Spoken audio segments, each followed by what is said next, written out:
I take no pleasure in his passing. Whatever faults he may have had, Ketheric was a great leader. Of course. He ruled Moonrise for centuries. That in itself deserves respect. I believe he was an honorable man, but the gods used him as their plaything. First, Shah and her sister, then the three behind the Absolute. I sympathize. A meaningless question. If he had killed us and conquered the Sword Coast, I would envy him. As it is, he lost, and I pity him. But I will never forgive him for handing me to Orin.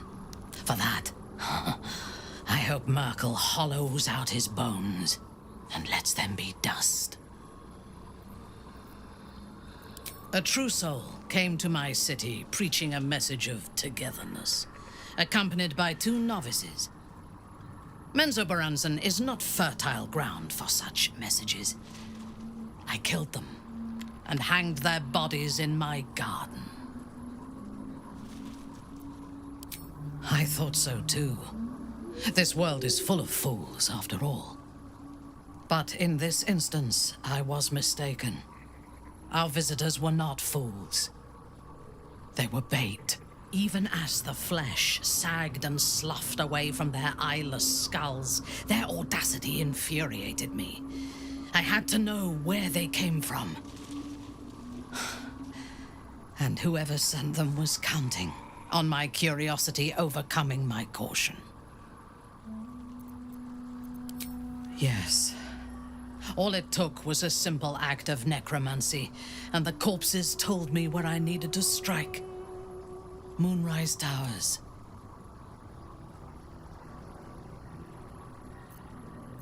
It is never safe to point out my shortcomings, Iblith. But in this instance, you are correct. Moonrise is the site of my greatest failure. As it turned out, to my shame, I was defeated without even drawing my weapon.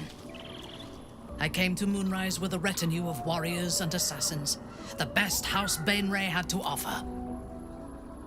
I expected a battle, but found a fully laden feast table and a welcome befitting a house matron. Ketheric expected us, expected me, and I felt flattery. Perhaps I deserved what came after the welcome as well. Ketheric proposed an alliance between Moonrise and Menzoberranzan. I admit I was captivated by him. He invited me to the head of his table as his guest of honor. I was wary, of course. If I had been in his position, the food would have been poisoned.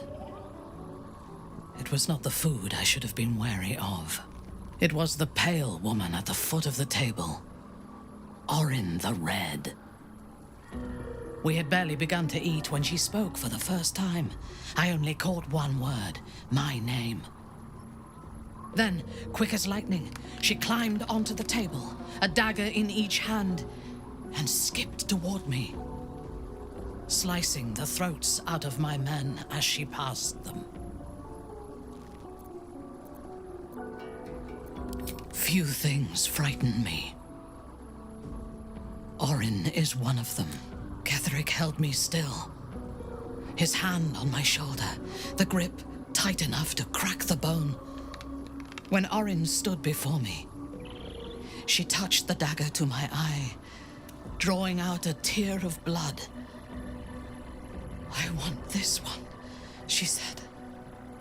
Ketheric nodded his permission, and I was taken below. You've seen the horrors of the colony. Orin kept me there for days. She forced me to watch as my men were processed. Some for food, others as thralls.